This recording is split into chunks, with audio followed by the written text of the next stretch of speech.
Driver, one question that messed me up out here was when they told me, what's your all in? I mean, I just wasn't used to the lingo. I mean, all in is self-explanatory, but however, I didn't understand that they was looking for one flat rate, because I would have thought they would have said, give me a flat rate. Anyway, all in, driver, that's the price that you would charge all in with no other extra charges. No detention, no nothing. This is the price you're going to take it from the port to the receiver, all in. Somebody might ask you, what is your accessorial charges? Accessorials are things that are extra. Like, let's say an accessorial charge might be a drop and pick, where you drop the container off today and might have to go pick it up tomorrow. So you'll have a certain fee. Me, whatever I run the load for is what my drop fee is plus the chassis fee. So if I take a load for $1,000, for me to drop that load there is also $1,000 plus $45 daily. Everybody should know what a BOL is. That's your bill of lading. You get to the receiver, that paperwork that you give them, they sign and give back to you. Never forget it, by the way. Never send it to the broker before sending it to your factoring company or whoever pays you. Make sure you send it to the people who pay you first. Then you send it to whoever brokered you that load. Bonded, like bonded goods. Bonded goods are products that have a duty owed on them. So sometimes what they'll do is they'll release it from the port from a carrier that is bonded. And what they'll do is they'll re-export it to another place. So let's say I export something from China. I don't pay the duty or the taxes on it because I'm re-exporting it to another place, or I'm sending it out to another place. So that's called bonded. Sometimes you'll have a container and they'll tell you it's at a bonded warehouse. Well, that's a warehouse that's monitored by customs, customs and border protection or whatnot. Sometimes they'll take your container there and they'll open it and go through it to make sure, everything is legal. I mean, they even go down to labeling. If there's mislabeled or anything like that, they fine you, all type of stuff. So that's a bonded warehouse. Everybody should know what booking is. Booking is, they have a booking number, and that's the number that you use, or that the SSL, which is the shipping lines, the SSL would use a booking number in order to give to a client, so that client could trace their container from port to port. Made a major mistake, had to get back on here and fix that up right quick. But you have something called a consigner and something called a consignee. A consigner, that's you. You're the one who's the consigner of the load. So on your BOL, you're gonna put, you're the consigner, you put your company name and you put your company address. The consignee is where you're delivering the load to. You put their name and you put their address. CY, that's a container yard. Some containers don't go back to the port. Some containers go to a CY, where that's a completely different location from the port, and that's where you have to drop the empty off or whatnot. Some containers you have to look up the site, like CMA, for example. They have a site called e-containers. If you have a CMA container, what you want to do is go on e-containers and type that number in, the container number, and they'll tell you, hey, take this to a yard, and they'll provide the address of the yard and everything. And then you just take it to the yard and you use your BOL to send it in, or you could use your DO, which is your delivery order, to bring it to the CY. Also have something called a customs broker. This is a person that'll get the freight or the container pushed through different borders by supplying certain paperwork, certain documents that's needed in order to get clearance. Drayman, D-R-A-Y-M-A-N. You driver. You are a drayman when you start picking up and dropping off container loads. So if you're using a truck to go inside the port to pick up containers, and to drop them off to customers and bring them back to the port, you are a drayman. Drayage. Drayage is the transport of cargo between facilities, ports, and stuff like that. Intermodal is different means of transportation for a particular cargo or a container. Tonu, Tonu. This is something called truck ordered, not used. I charge $500. You order my truck. I go to the location and they say somebody picked it up. You owe me $500. I don't play. Also for Tonu, you could call it a dry run, because a dry run is when you go pick up a container and that container is not available, or the container is blocked in so the crane can't get to that container. That's called a dry run, because you go in to go pick up a container and you leave without one because it's locked up, it's blocked up, or something happened to it, or maybe it was double brokered and another company came and picked it up or whatnot, and that's called a dry run. So you would charge that customer a Tonu charge, truck ordered, not used. Remember that. So sometimes you'll have oversized freight, which is also called OD or OOG, which OD stands for overdimensional, OOG stands for out of gauge.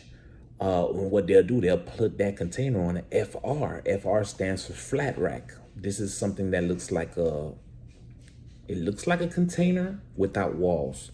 So basically you have 4 posts and whatever you carrying is in the middle and it's chained up. And that's called a flat rack or a FR. They might tell you they have a 40 FR that needs to be picked up. That way you can know. The first question I would ask if a FR, because I don't like to carry overdimensional freight. And if you do carry overdimensional freight or out of gauge freight, you know that you have to pull a permit. So you'll make sure that you include the permit fee in there to pull that particular piece of equipment.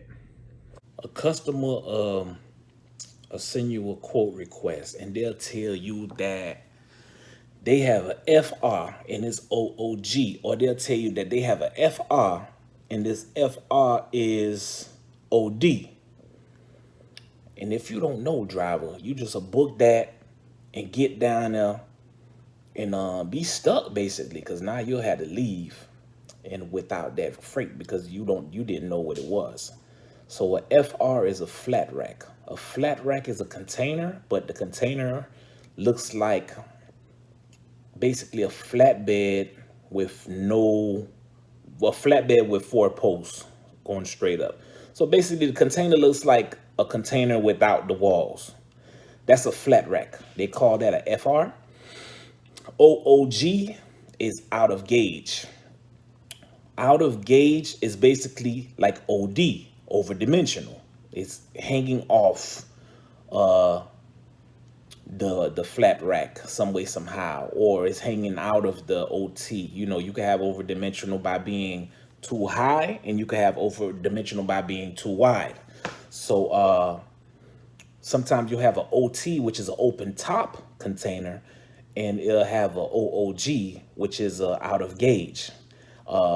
IG would be in gauge. In gauge means that it's normal size, whatever that you're carrying, it fits inside that container. No overhang, nothing hanging up top. It's not above the 13.6, so it's ready to pull, ready to go. That's what you're looking for. When you start getting to OOG and OD, then what you're going to have to start doing is pulling permits. And some of that overdimensional stuff requires escorts. And as long as you charge accordingly, drive, I mean, you do your thing. If you got I feel like if you pull in a flat rack, which is a FR, that you should have a headache rack. It's pretty dangerous pulling a flat rack or hauling, using a flatbed. The only thing that I probably wouldn't have a headache rack with is a step deck. But anyway, moving right along, driver. Let's not forget about OW. Customer says they have a 40HC. That's OW. You have to know that OW means overweight. The 40HC stands for high cube. So they have a 40 high cube, which is overweight. So you have to charge accordingly, because you got to pull a permit. Hopefully it goes in that same state, and you can get a blanket permit, and that blanket permit will cover it. You just make sure that you charge the customer accordingly for your fuel and for the pulling the permit. OW, overweight. Free time. Let's talk about free time. A lot of these carriers spoil a lot of these brokers with something called free time, and they'll allow 2 free hours to get either loaded or unloaded. So basically you take your container to a receiver or a shipper, and for them to load or unload, 2 hours for free. And after the 2 hours free, you'll charge them detention. Detention is the time that you spend waiting. So after the 2 free hours, you have detention, and detention will be maybe $80 per hour. Sometimes your DO, which is your delivery order, would also double as a freight bill. A freight bill tells you what is shipping, the description of what's shipping, the quantity of what's shipping, the weight, and stuff like that. That's called a freight bill. FAK, they call it FAK. You might see something like this. I have a 20 SD, and what's inside of this particular 20 SD is FAK. FAK is freight of all kinds. You guys got to know this, man. I mean, take notes, man. Take notes. The big man teaching right now, man. Take notes. Genset. A genset is a portable generator that goes onto a container, or you have something called an underslung genset, which is carried under your chassis. It hooks up to the chassis, and it's a wire that's ran to the front of the container. Or the new style ones, it's a genset sits right up front. It looks almost like a reefer. It's real small. It's a generator, and it throws out black smoke or whatnot too.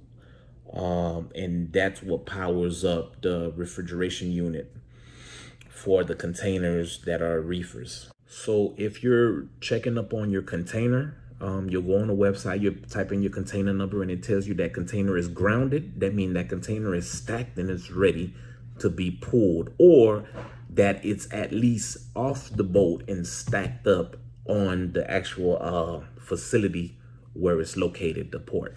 IDD, that is your intermodal driver database. You have to log on ever so often, update information, and make sure information is accurate. That's on the how do you call that, UIA. So on your UIA portal, when you go on, you'll see that they have an IDD. They also have an IANA. It's a couple of different ones that you could go on there. IEP, of course, is a intermodal equipment provider. Outgate and ingate. Ingate is exactly what it sounds like. Ingate is to bring a container back to the ports. Outgate is to take a container out of the port. Ingate and outgate. Intermodal, that means to move freight in a container by more than 2 different means of transportation. So if I have to grab a container off a boat and load it onto my truck, that's intermodal. Still drayage, but intermodal is multiple different ways of transportation for a container.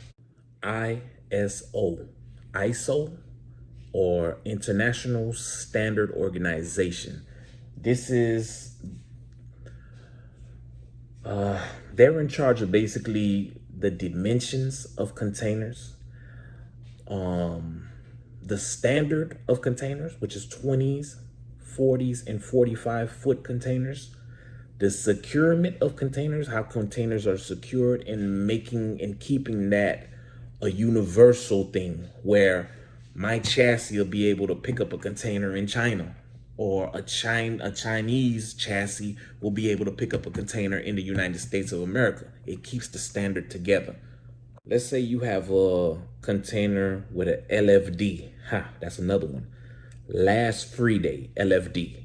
Let's say you have a container with the last free day of tomorrow, and it gets off the ship tomorrow, like let's say by 3 p.m. You call that a JIT, J-I-T, just in time. Just like a bill of lading is a BOL, the freight inside of a container is the laden, and the paperwork is the bill of lading. A lot of people don't know this stuff. LCL is a less than container load. LTL is less than truckload. When you move a container from a port directly to a receiver or a shipper, that's called a line haul. So when you base your price, let's say $2,000, you make sure that you say line haul. FSC, that's fuel surcharge. Put your fuel surcharge. Chassis fee, that's how much you're going to charge for the chassis daily. $40 a day, and so on and so on. 9 times out of 10, the people unloading the ships, loading the chassis, putting the containers on the back of the trucks, those are longshoremen. POE is your port of entry. POD is your port of delivery. Just like a line haul is from port to shipper or receiver, you also have a RTD, which is a ramp to door. It's the same thing like a line haul. It's from the port ramp straight to the door of the receiver. You might get a load that's a ramp to ramp, or RTR. A ramp to ramp is when you take, let's say, okay, for example, I'm in Miami. The receiver is in Orlando. So the receiver doesn't need this container right now. And there's no boat or a ship going to Orlando right now. So what I do, I take that container from one port or one ramp and take it to the next port or the next ramp, which would be in Orlando, closer to the shipper. So basically, I'm pulling the container from one ramp and bringing it to a ramp closest to the shipper or receiver. Standard Carrier Alpha Code. That's your SCAC code. SCAC. SCAC code.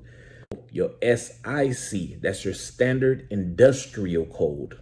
SIC. SSL. It's the steamship lines.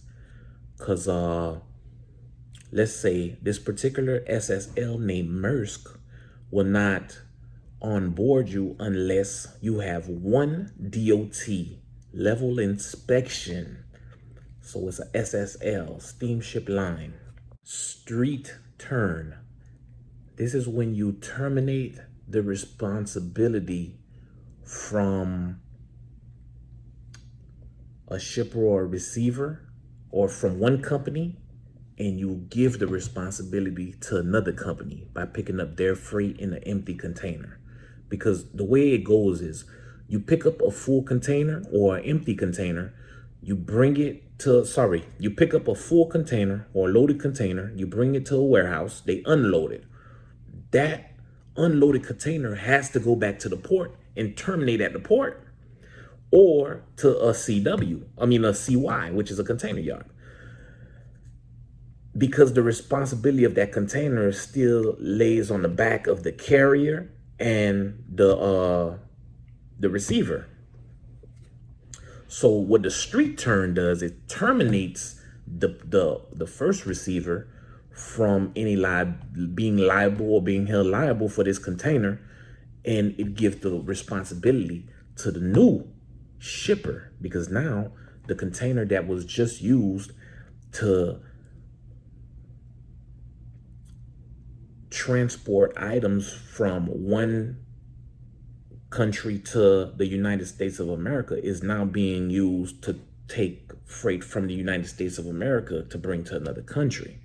So street terms, it's a street interchange from one party's liability to the next party's liability. You might have a customer that says, well, I have a 40 HC, which is a 40 high cube, that needs to go to your warehouse or facility to be transloaded.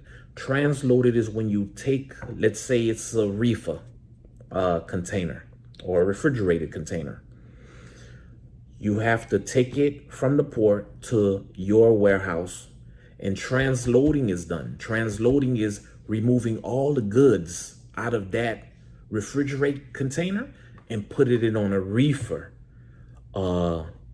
trailer, like a 53-foot reefer. So the transitioning of the freight from container to regular trailer or reefer would be called transloading. Same thing for dry van. Anything that you have to take out of a container and put on a flatbed, take out of a container and put in a dry van, that's called transloading. And the facility where it's done at is called a transloading facility. 9 times out of 10, you would have to be a carrier that has a transloading facility in order to run these type of loads. Transportation, workers, identification, credentials. That's your TWIC. That's what you need to go on the port. It's called a TWIC. And a lot of ports require a port ID. But with a TWIC, you'll be able to get a transportation or a vehicle to lead you and guide you through the port to show you where you need to go. FCL, that's a full container load, just like FTL is a full truckload. You all should know, when you give your customer your price, that is called a quote. So your customer might say, hey, it's real important I get a quote. That's your quote. You telling the customer what you want, the services you're going to charge, and give them a quote. And if they like it, they'll book the load. That concludes another episode of Congo Express. Now, that's 3 things I need you to do for me, driver. Keep that left door shut, keep them wheels spinning, and let's keep America moving, driver. Gio.